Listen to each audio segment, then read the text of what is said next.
Bakit? Ang dami nagpapakamatay ngayon young people. Ang dami. It's almost epidemic. Wala silang practice masaktan. Pinalaki sa layaw.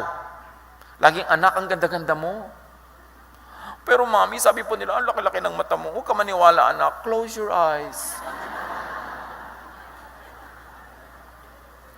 Lagi na lamang na ini-spoil natin sila. Sabi sa ganun, talaga anak, may magagandahan sa'yo, may hindi. Ako nagagandahan sa'yo, ang Diyos nagagandahan sa'yo. Tsaka anak, ang ganda-ganda ng kalooban mo. Hindi mo dapat sabihin sa bata yung mga hindi totoo just to make them feel good. Pagka napagalitan ng teacher, yung teacher ay dedemanda. Pag bumagsak, papagalitan yung tutor. Pag hindi nanalo, unfair, nadaya.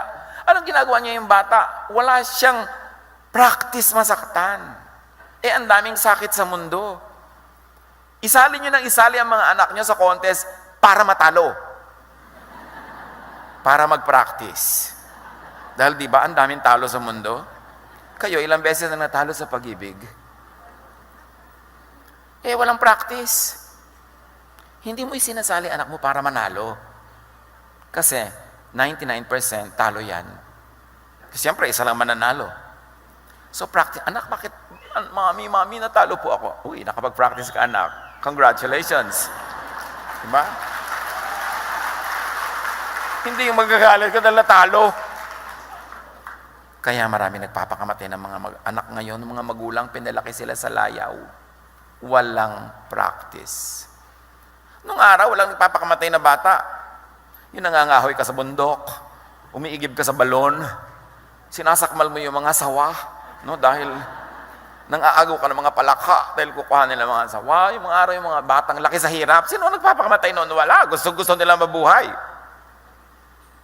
Sabi ni Balagtas, pag-ibigan ako yakin nakilala, di dapat palaki ng bata sa saya at sa katuwaan kapag namihasa, paglaki walang hihinting ginhawa.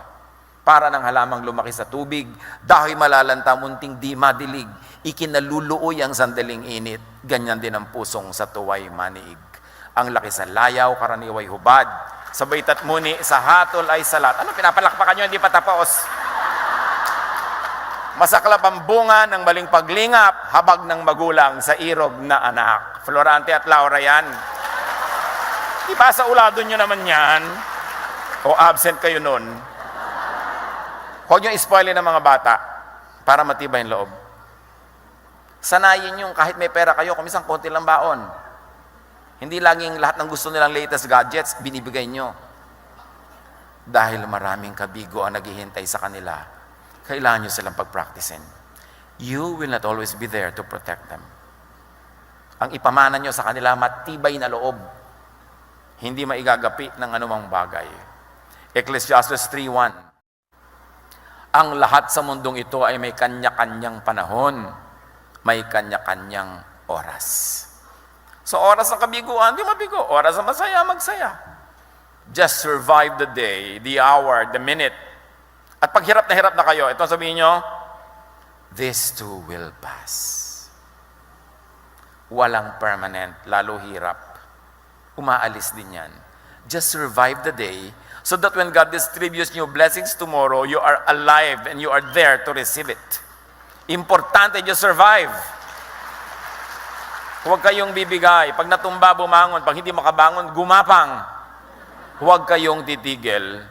And in healing, time is our friend. Isaiah 43:2. Kapag dumadaan ka sa malalim na tubig, sasamahan kita. Tumawid ka man sa mga ilog, hindi ka malulunod. Dumaan ka man sa apoy, hindi ka masusunog, hindi ka matutupok. Kasi mahal ka ng Diyos. Just survive. Learn the lesson. Pick up the pieces and live again. Habang may buhay tayo, may bagandang kalooban ng Diyos na magaganap. Langoy lang, tawid lang, daan. Just keep going.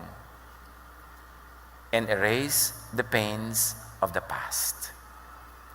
Do not live in the past. Do not relive the past. Lalo kung painful, kalimutan mo na.